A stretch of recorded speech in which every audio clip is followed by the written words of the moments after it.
안녕하세요. 인생커닝 박종현 변호사입니다. 네, 오늘은 좀 사기꾼에 대한 이야기를 하려고 하는데요. 제가 사건을 담당하면서 매번 느끼는 부분이 있는데 생각보다 많은 분들이 사기를 정말 많이 당하고요. 일반인 분들뿐만 아니라 사업하시는 분들도 이제 사기를 많이 당합니다. 물론 잘못은 항상 사기꾼에게 있습니다. 사기꾼에게 잘못이 있는 건 맞지만 우리 입장에서는 우리 돈을 지키려고 하면은 가장 조심해야 되는 것들이 사기꾼 같은 모기 또는 날파리들을 조심하는 거예요. 이 사기꾼에 대해서 좀 기본적으로 조심할 때 유념해야 될 것들에 대해서 말씀을 드리도록 하겠습니다. 자, 첫 번째는 일단은 누구와 계약하는지를 제대로 체크를 해야 돼요. 우리나라에서는 개인하고 계약하는 거랑 회사랑 계약하는 거를 구분하지 못하시는 분들이 굉장히 많아요. 이제 주식회사는 법인입니다. 그리고 일반인은 개인이라고 합니다. 자연인으로 표현하기도 개인으로 표현하기도 하는데, 법인과 계약을 하느냐 대표이사 개인하고 계약을 하느냐, 그리고 사실은 돈을 빌려주거나 돈을 투자를 하거나 돈을 주는 사람 입장에서는 부담을 하는 사람들이 많아질수록 유리한 거예요. 그러면은 회사도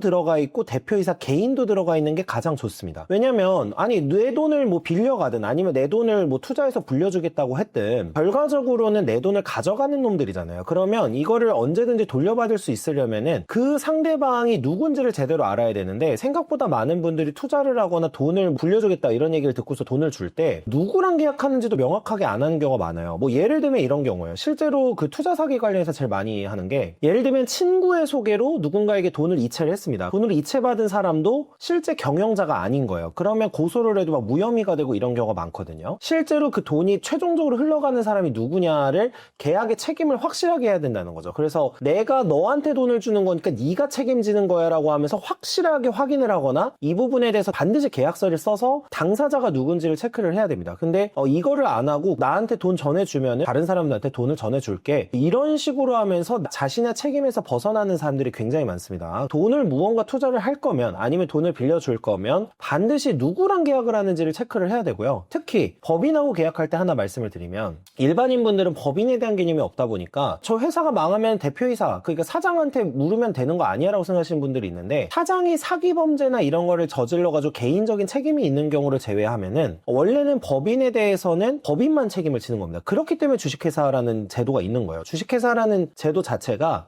저희 표현으로 무한책임이라고 하는데, 개인의 무한책임에서 벗어나기 위해서 만들어진 제도예요. 예를 들면 분양 받았을 때 시행회사랑 계약을 한단 말이죠. 시행사랑 계약을 하는데 나중에 보면 시행사에 돈이 없어요. 그래서 어떻게 돌려받지? 못 돌려받아요. 그러니까 이제 형사고소를 하고 이렇게 되는데, 그것도 이제 유죄가 나올지 아닐지 모르고요. 법인하고 계약을 하면은 법인만 책임을 지는 겁니다. 만약에 대표이사 개인에게 책임을 물을 거라고 하면 대표이사도 밑에 같이 책임진다라고 해서 기재를 하게끔 해야 돼요. 그리고 대표이사 개인 도장도 찍고 개인 인적사항 이런 걸 다 확인을 해야 됩니다. 여기에다가 법인은 깡통이 되면은 결국에 돈을 못 찾는다는 거잖아요. 사장한테 책임을 물으려면은 그 도장뿐만 아니라 가족의 신상도 어느 정도 알아놓을 필요가 있어요. 가족의 신상을 왜 알아놔야 되냐면, 실무에서 많이 경험하는 건데, 범죄를 저질거나 돈을 빼돌려 놓고 이렇게 하시는 분들은 자기 명의로 재산을 두지 않아요. 가족 명의로 둔다거나 이제 제3자 명의로 두는 경우도 많이 있거든요. 그러면 그 사람 명의가 아니면 재산을 받아오기가 힘들어요. 근데 이제 나중에 보면은 이제 재산 같은 거를 빼돌리는 과정에서 이런 게 흔적이 남는 경우들이 간혹 있습니다. 등기 같은 게 남아있거나. 그러면 저희 입장에서 사행위 취소라고 해가지고 여러 가지 소송을 좀 강구해 볼 수가 있어요. 보통은 뭐냐면 강제집행 면탈죄 고소도 하고 사행위 취소 소송도 하고 여러 가지를 조치를 하는데, 이런 거를 하려면은 그래도 그 사람들 신상을 알아놔야지 고소할 때도 용이하고 소송을 걸 때도 용이합니다. 그리고 진짜로 돈을 가져가고 돈을 책임진다고 얘기를 했으면 담보나 누군가 가족을 보증서라고 하십시오. 그러면 사기꾼들이 나가 떨어질 거예요. 자, 그 다음에 두 번째는요, 정확하게 어떤 내용으로 돈을 가져가는지를 기재를 하는 겁니다. 이게 뭐냐면,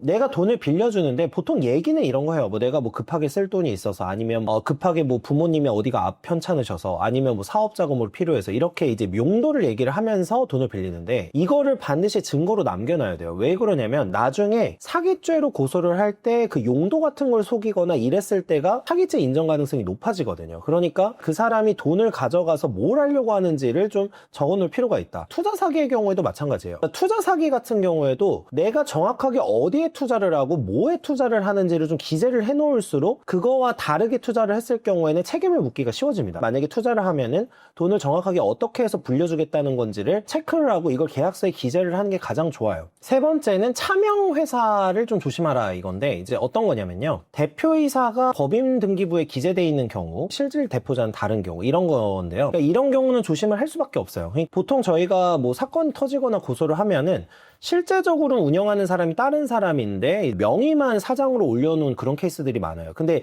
이런 경우가 사기 범행에 굉장히 좀 용이한 경우가 많습니다. 그리고 뒤에 있는 사람이 실질적인 이득은 다 가져가지만 대외적으로 책임을 지는 거는 이제 명의상 대표이사가 되는 경우들이 많아서 보통 그 사기꾼들이 내 이름으로는 법인을 이제 만들 수가 없으니까 다른 사람에게 뭐 어느 정도 대가를 주면서 뭐 들어와 있으라고 하거나 아니면 가족을 명의로 해가지고 법인을 운영하는 경우가 상당히 많아요. 이런 경우는 한번 체크를 해보고 물론 뭐 그 법인이 모두가 잘못된 어떤 사업을 하거나 영업을 하는 건 아니긴 한데 한번 체크를 해볼 필요가 있습니다. 그 사람이 어떤 이유가 있었길래 가족이나 아니면 제3자를 세웠는지를 좀 알아내야 되거든요. 보통은 세금이나 지원금 혜택이나 보조금 혜택 보통 아내 명의로 뭐 하는 경우는 대표자를 아내로 명의로 해서 뭐 여러 가지 이제 보조금이나 여성 친화기업이나 이런 것들을 받기 위해서 하는 경우들이 있긴 한데 근데 완전히 제3자를 세워놓은 경우는 조금 조심을 하실 필요가 있어요. 이런 경우에는 자기가 어떤 법인을 설립해서 운영할 수 없는 무언가가 문제가 있었기 때문에 그런 경우가 좀 많아서 이런 것도 처음에 이제 투자를 하거나 뭐 돈을 빌려주려고 하실 때 좀 제대로 챙기고 제대로 판단을 해보고 돈을 빌려주시거나 투자를 하시는 게 좋다.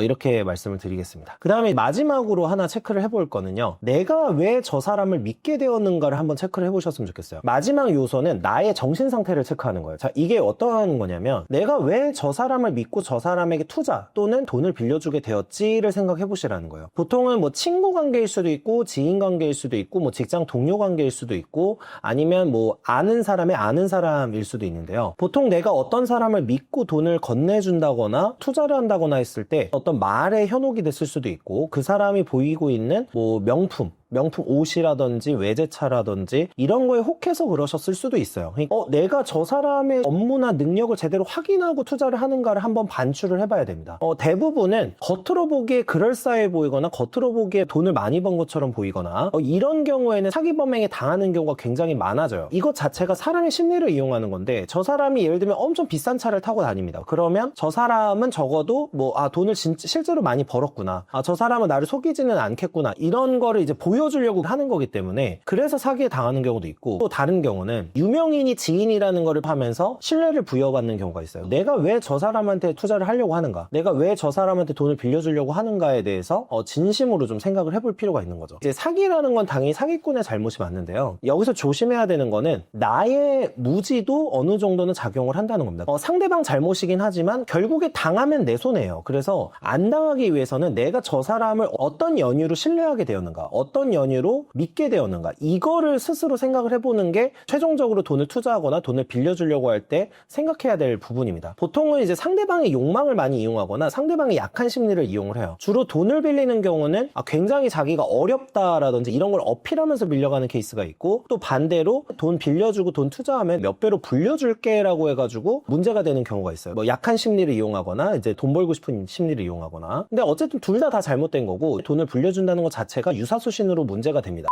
자진해서 담보나 너 차용증 쓰면 될까? 이런 식으로 물어보는 사람에게는 그나마 저는 빌려주거나 투자를 해도 된다고 생각을 합니다. 자기가 책임을 지려고 이미 생각을 하고 있는 사람이기 때문에 그런 대사를 하는 건데 만약에 그렇지 않은 사람들의 경우에는 이런 식으로 얘기를 했을 때 막 피해가려고 한다거나 뭐 우리 사회에 무슨 담보야 막 이런 식의 얘기를 하는 사람은 돈을 줘서는 안 된다 이렇게 생각을 합니다. 사기꾼과 관련해서는 항상 내 욕망 그리고 상대방의 수법 이거를 동시에 알아야지 현명하게 대처가 되거든요. 이런 부분을 꼭 참고하셔서 되도록이면 사기 피해 어렵게 모은 돈을 사기당하지 않으셨으면 좋겠습니다. 이제 제가 플래너를 출시를 했는데 사전 예약 기간이 끝나서 이제 바로 이제 배송이 돼요. 이제 돈과 관련해서 그리고 인생을 좀 좋게 만드는 데 있어서 제가 많이 생각했고 실제로 실천하고 있는 것들을 담았기 때문에 한번 플래너도 구매해 주시면 정말 감사하겠고요. 꽤 많은 분들이 이제 디자인도 괜찮다 또 내용도 알차다 이렇게 지금 얘기를 해주고 계셔서 이제 한번 구매를 생각해 주셔도 괜찮을 것 같습니다. 시청해 주셔서 감사합니다.